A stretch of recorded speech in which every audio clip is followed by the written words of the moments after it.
오늘은 승리하신 예수님이라는 제목으로 하나님의 말씀 선포하겠습니다. 우리 성도님들 다들 성경 필사하시느라 많이 수고가 많으시죠? 네. 비교적 필사를 늦게 시작한 저는 종종 옆에 계신 성실한 우리 목사님들의 신음소리를 듣게 되면 이제 바로 눈치를 챕니다. 아, 틀리셨구나. 아, 같이 갈 수 있겠다 라는 막연한 안도감이 있습니다. 그리고 안타까우면서도 이 안도감이 드는, 뭔가 좋은 건 아닌 것 같은데 완악한 마음이 제게 좀 있는 거죠. 그리고 가끔 저는 한번 쓰다가 이제 좀 거리가 필사와 좀 멀어졌는데 소리를 질렀습니다. 글씨도 이쁘게 썼고 술술 써진다 싶었는데 철자 하나가 틀린 거예요. 봐줄 수 있을까? 이런 생각이 먼저 들었는데 그때 마음은 노코멘트 하겠습니다. 우리 성도님들의 상황도 비슷할 것 같습니다. 그렇죠? 아직 버벅버벅 나아가시는 분이 계시다면 저를 위안 삼으셔서 힘내시길 바랍니다. 담대하게 염치 없이 말씀드리는 겁니다. 그래도 손으로 쓰는 그 말씀이 우리 마음판에 새겨지고 또 우리 마음판에 새겨진 그 말씀이 우리 삶의 향기가 되어 나타난다면 그것만큼 큰 은혜가 있으리라 생각합니다. 그러한 은혜가 우리 성도님들에게 충만하길 소망합니다. 우리는 부활절 후 첫째 주를 보내고 있습니다. 절기라는 것은 기념하기도 하고 기억하며 나아가는 의미가 있는 것과 동시에 이 기억이 강화되게 하는 그러한 영향도 있습니다. 십자가와 부활의 소망이 더욱 강해지는 시기가 되어야 하는 것입니다. 그리고 요청하는 게 있다면 이 부활의 소망과 기쁨이 그 절기 후에도 지속되면서 우리 삶에 녹아서 향기를 내게 해야 합니다. 그렇게 한다면 기독교의 절기를 우리는 이 교회력을 잘 보내는 것입니다. 예수님 향기를 내뿜으면서 행복을 느끼는 우리가 되길 소망합니다. 오늘날은 부활의 신앙이 그 어떤 때보다 또 부활의 소망이 필요한 시대입니다.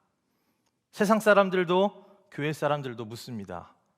부활을 어떻게 입증할 것인지. 물론 입증하는 것도 중요한데 이 믿음의 영역을 다 입증의 영역의 수준으로만 전환하면 어떻게 되냐 하면 그때 기독교가 퇴보하는 것입니다.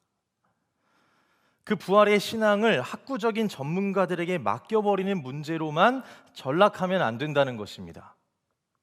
부활이 과학적으로 가능하다고 하면 믿고 가능하지 않다라고 하면 안 믿는 것이 아니라, 그런 차원이 아니라 이해가 안 되면 이해의 영역을 초월한 부분으로 주님의 말씀을 받아들이는 그 믿음, 성도님들, 그 믿음이 중요하지 않겠습니까?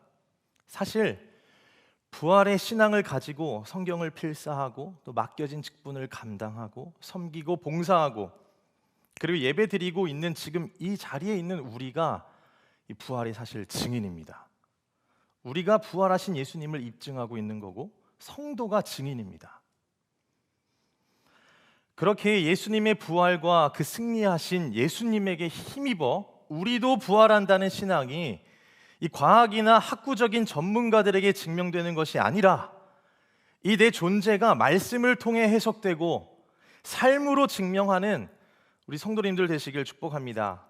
왜냐하면 그 부활의 영광과 소망은 오늘 하루를 살아가는, 오늘 이 현실을 살아가는 우리에게 너무나도 값진 선물이기 때문입니다.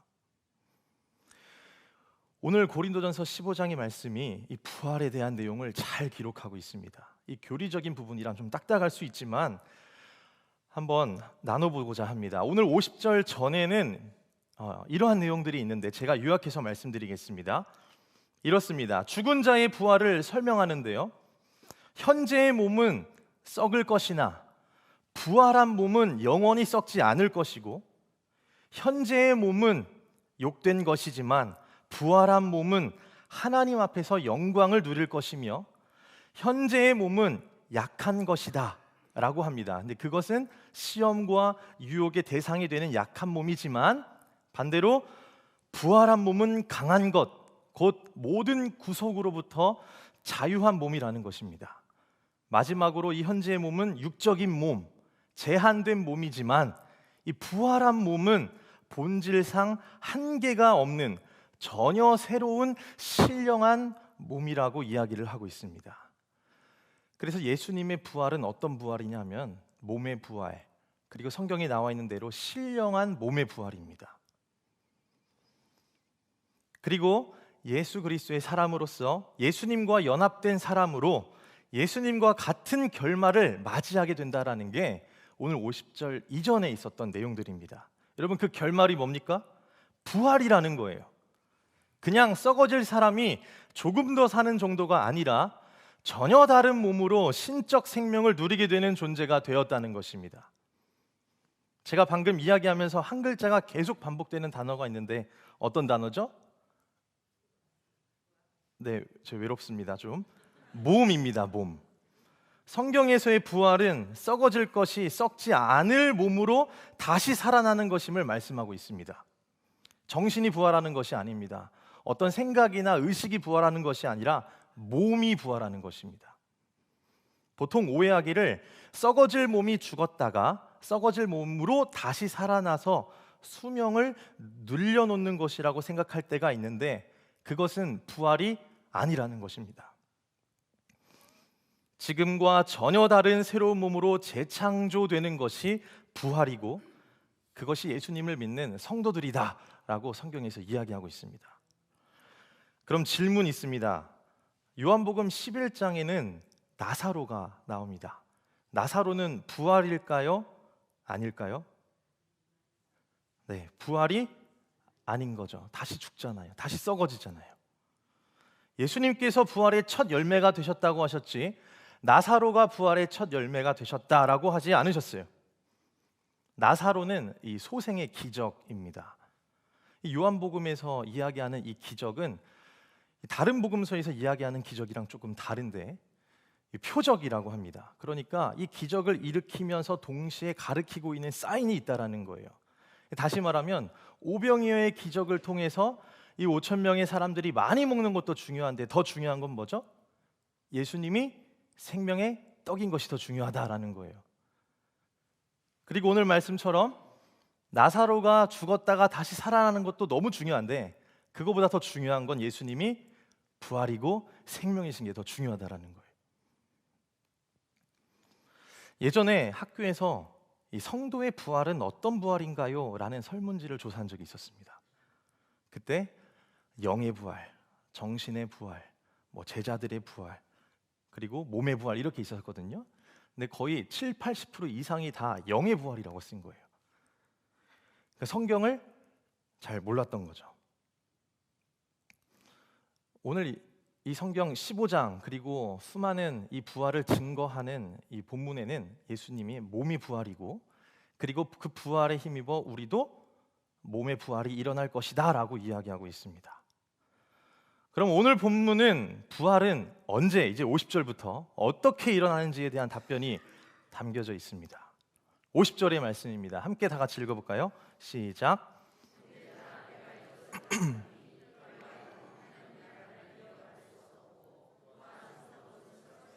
것을 유업으로 받지 못하느니라. 왜냐하면 우리의 육체는 썩나요, 안 썩나요? 썩습니다. 한계가 있는 육체입니다. 썩는 인간은 썩지 않는 하나님 나라를 갈 수가 없는 거예요. 그런데 하나님께서 인간에게 하나님 나라를 주시기 위해 썩지 않는 존재로 우리를 삼으셨다라는 거예요. 그것이 부활이라는 것입니다. 그러니까 잘 보면 예수님께서는 우리를 위해 죽으셨어요. 그런데 거기서 멈추는 것이 아니라 우리를 위해 또 다시 사신 것이에요. 죄를 사하시고 하나님의 나라도 주시기 위해서입니다. 이 고난주간부터 묵상하면서 제가 이런 기도를 하게 되는 거예요. 하나님께서는 마땅히 하나님과 아들이신 예수님께서 이 시나리오에 이 이야기의 주인공이 될 수 있는데 이 스스로 두 분이 이 주연이 아니라 조연임을 자처하시고 우리를 주인공으로 세운 그 시나리오의 현장이 이 고난주간 가운데 너무 와닿는 거예요. 성도님들, 예수님은 우리를 위해 죽으시고 또 우리를 위해 다시 사셨습니다. 자기 만족도 아니고 어떤 뜻에 따라 하는 것도 아니고 모든 것들이 우리를 주인공으로 생각하셔서 죽으시고 다시 사셨다는 것입니다. 이어서 51절입니다. 함께 읽겠습니다. 보라, 내가 너희에게 비밀을 말하노니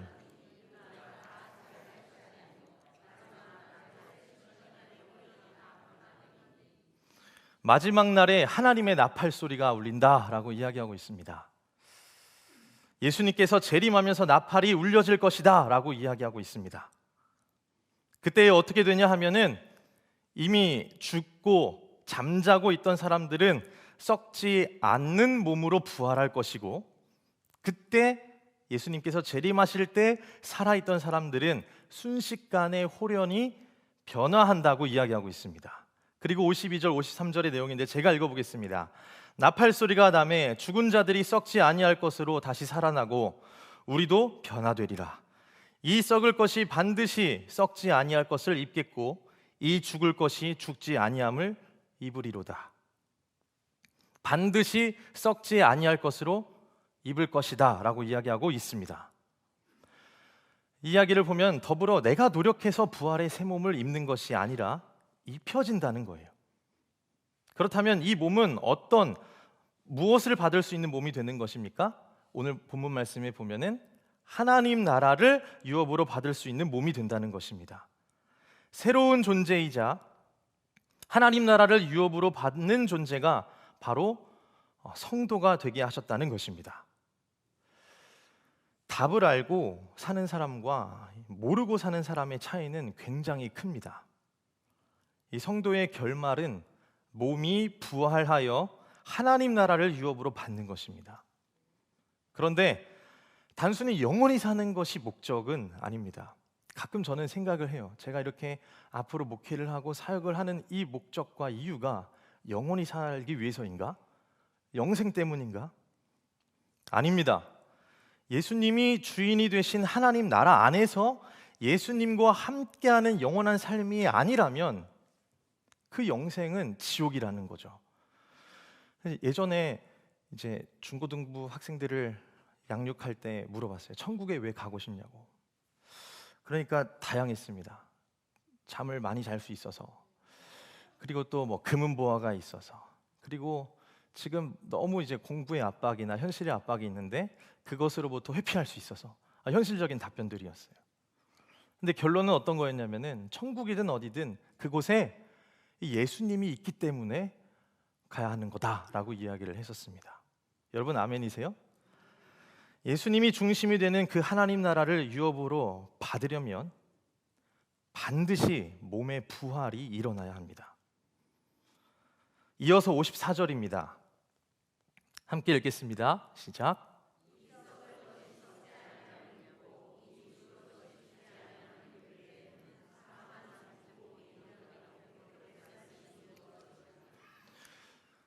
우리 삶에 가장 강력한 힘이자 권세가 있다면 현실이라는 벽이면서 동시에 이 사망의 권세입니다. 죽음은 누구도 피해갈 수가 없는 권세입니다. 죽음 앞에 작아지는 연약하고 초라한 인간의 모습을 봅니다. 그렇다면 이 사망을 삼키고 이겼다는 말씀은 무엇입니까? 부활하는 그 순간의 사망은 생명에 의하여 삼킴바 될 것이라는 말씀입니다. 이 승리는 단순히 죽음에서 일으킴을 받았다는 것만이 아니라 사망 그 자체를 파쇄했다라는 것입니다. 그렇게 정리해서 이야기하자면 몸의 부활이 다른 표현으로 말하면 사망을 삼킨 승리로 이야기할 수 있습니다. 몸의 부활은 사망을 삼킨 승리로 이야기할 수 있는 것입니다. 즉 부활이 증거하는 것은 부활의 몸은 사망은 패배했다라는 것이고 사망의 독침은 독 없는 껍데기라는 것입니다. 지금 이 이야기는 이 동화도 신화도 아닙니다. 이 성경에서 이야기하고 있는 우리의 이야기입니다. 이 죽음이라는 권세가 우리 삶에서 너무 막강하고 크기 때문에 이 부활이 한없이 작아 보이거든요. 반대로 생각해 보면 우리가 하나님을 작게 보기에 우리에게 주신 구원과 부활도 작게 느껴지는 겁니다.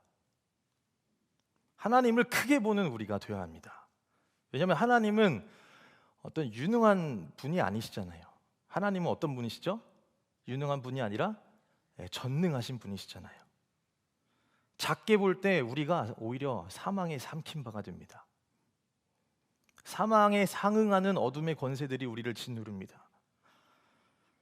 자꾸 우리를 삼키려고 합니다. 근데 책에서 읽었었는데 예전에 토조 목사님이 이런 말을 했었습니다. 하나님을 작은 분으로 보면 100가지 작은 악이 생기고 하나님을 큰 분으로 보면 10,000가지 현재 문제들이 해결된다. 이런 얘기를 하신 적이 있어요. 하나님을 크게 보시길 바랍니다. 우리는 승리하신 예수님을 통해 부활의 능력이 사망을 삼킨 것을 믿는 자들이고 그리고 증인입니다. 예수님의 승리에 우리를 초대하실 때 담대하게 거침없이 아멘 하실 수 있길 소망합니다. 그래서요, 그리스도인들이 보는 시간의 관점은 좀 바뀔 수 있습니다. 이 세상의 눈으로 보면은 죽음은 오늘도 우리에게 오고 있는 거예요. 죽음이 우리에게 오고 있는 거예요. 그러나 이 부활의 신앙을 가지고 소망의 눈으로 보면 오늘도 우리에게 오고 있는 것은 뭐예요? 죽음이 아니라 하나님 나라가 오고 있는 거예요. 기독교의 시간은 세상과 다른 것입니다. 해석이 달라지는 것이에요. 죽음이 오고 있는 것이 아니라 하나님 나라가 오고 있는 것이고, 죽음을 향해 우리가 가고 있는 것이 아니라 천성을 향해 나아가는 성도들인 것입니다. 그래서 우리는 선포할 수 있는 것입니다. 승리하신 예수님의 부활에 힘입어 이어서 있는 55절과 같이 고백할 수 있습니다. 다 같이 함께 읽어보겠습니다. 사망아 너의 승리가 어디 있느냐? 사망아 내가 쏘는 것이 어디 있느냐? 우리 한 번 더 힘차게 읽겠습니다. 시작. 사망아 너의 승리가 어디 있느냐? 사망아 내가 쏘는 것이 어디 있느냐?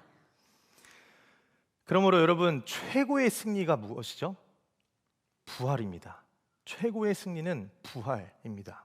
그리고 정확하게 나옵니다. 어떤 것으로부터의 승리냐면 56절에 사망이 쏘는 것은 죄요 죄의 권능은 율법이라. 키워드가 총 3개입니다. 사망, 죄, 율법입니다. 이 3가지로부터의 승리인 것입니다. 부활한 사람에게는 이 3가지가 무력화되고 이것으로부터 최후의 승리를 했다는 것입니다. 더 이상 사망의 권세가 머물러 있지 않다는 것이고, 더 이상 죄의 권세가 가둘 수가 없다는 것입니다. 그리고 더 이상 율법이 우리를 매이게 하지 않는다는 것입니다. 그 내용을 이 부활이 증거한다라는 것입니다. 57절에 이렇게 나와 있습니다. 우리 주 예수 그리스도로 말미암아 우리에게 승리를 주시는 하나님께 감사하노니. 예수님을 빼고 우리는 승리할 수 없습니다. 그분이 승리하셔야 우리도 승리할 수 있는 것입니다. 이 예수님 없는 승리는 사실 의미가 없습니다. 실패도 예수님이 함께하는 실패라면 그건 의미가 있습니다. 그렇지만 반대로 승리와 성공에 예수님이 빠지면 큰 의미가 없습니다. 이 작년에 인도네시아 선교를 갔다가 와서 돌아오자마자 며칠 뒤에 할머니께서 세상을 떠나셨는데요. 할머니를 이제 1, 2년 전부터 만나서 이제 요양원에서 얘기할 때마다 이제 주님 품에서 안식하고 또 낙원에 대한 이야기도 하고 예수님 재림하실 때 부활하실 것이다 라는 이야기를 당연히 이제 그때는 전도사였으니까 사역자로 해야 하지 않겠습니까? 소망을 주기 위해. 근데 하는데 할머니가 계속 대답하는 게 죽어봐야 안다 이렇게 얘기하시는 거예요. 저는 그 얘기가 하도 많이 하셔서 맞다, 저도 이 동감이 되는 거예요. 굉장히 처음에는 너무 슬펐죠. 가면 갈수록 슬펐어요. 근데 이제 혈액성 알츠하이머셨는데 계속해서 이제 점진적으로 이 기억이 쇠퇴되는 것이 아니라 뚝뚝 떨어지거든요. 그래서 몸과 마음이 너무 연약해지신 거예요.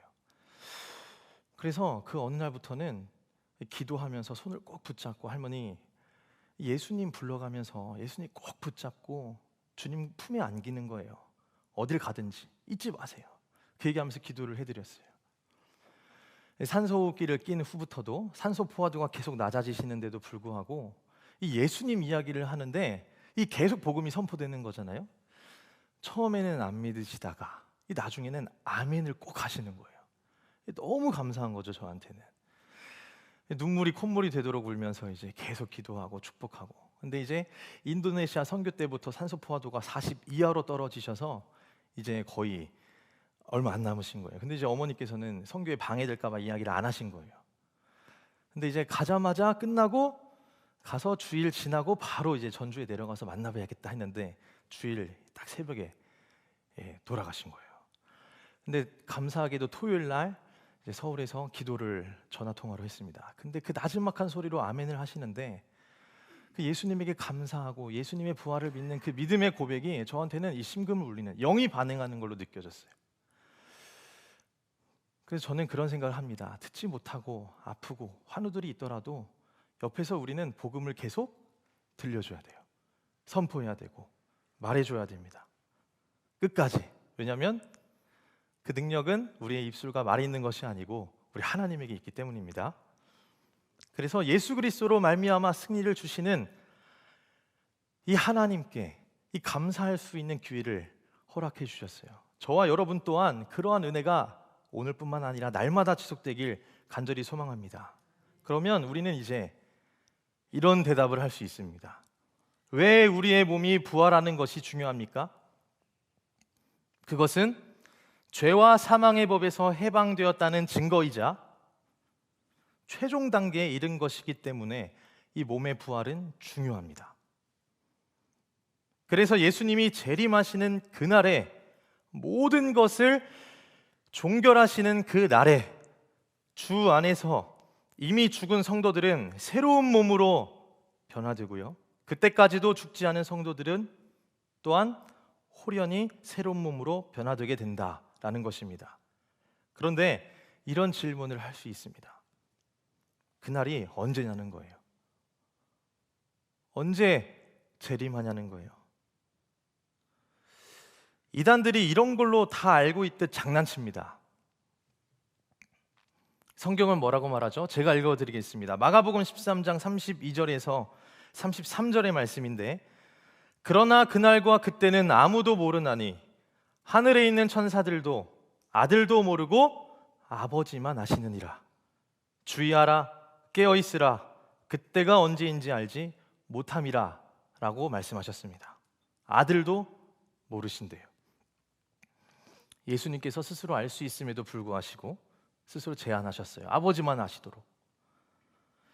왜 모르게 하셨을까요? 그 이유는 오늘도 내일도 주님과 함께 동행하는 하루하루 같이 살고 싶어서 주님께서 그러시지 않았을까 생각해 봅니다. 그렇기 때문에 주님께서는 재림의 날을 누구에게도 알려주지 않으셨다고 생각합니다. 그렇지만 우리는 단 하나의 사실만 압니다. 어떤 거죠? 예수님이 재림하실 때에 우리는 전혀 새로운 존재로 몸의 부활을 경험하는 자들이라는 것입니다. 그 사람들이 바로 예수 그리스도를 구주로 고백하는 성도들입니다. 성도는 죽음을 이기고 몸이 부활하는 사람입니다. 우리가 사랑하는 사람이 죽음을 맞이하게 되면 사후세계에서, 즉 이 낙원, 우리 예수님께서 십자가 옆에서 내가 너와 낙원에 있으리라 얘기하셨잖아요. 그와 같이 낙원에서 편히 있기만 할 것 같은데요, 맞는 말입니다. 예수님과 함께 하시기 때문에 그곳이 편하고 온전할 수 있어요. 그런데 그것이 완성이 아니라고 이야기합니다. 완성은 언제죠? 몸의 부활이에요. 예수님께서 재림하실 때입니다. 그렇게 장례식에 가서도 이런 이야기와 마음을 품었으면 좋겠습니다. 편하게 가셔서 다행이다 이런 것 말고도 그분이 죽음을 이기고 몸이 부활하는 순간을 경험하게 될 것이다. 그때 내가 사랑하는 이 사람 만날 것이다. 주님이 오실 때 함께 죽음을 이기고 그가 몸이 부활하게 되는 것까지 바라보아야 하는 것입니다. 우리가 매주 고백합니다. 성도가 서로 교통하는 것과 죄를 사하여 주시는 것과 몸이 다시 사는 것과 영원히 사는 것을 믿사옵나이다 라고 늘 고백합니다. 부활 소망은 우리가 죽어서 낙원에 가는 것 그것만이 우리의 소망이 아니라는 것입니다. 그 또한 너무 중요하고 소중한 소망의 과정이지만 궁극적인 것은 우리의 몸이 부활하는 것입니다. 이것이 바로 성경이 말하고 있는 부활입니다. 그렇다면 마지막으로 우리는 어떻게 살아가야 됩니까? 58절의 말씀을 우리 다 같이 함께 읽겠습니다. 시작.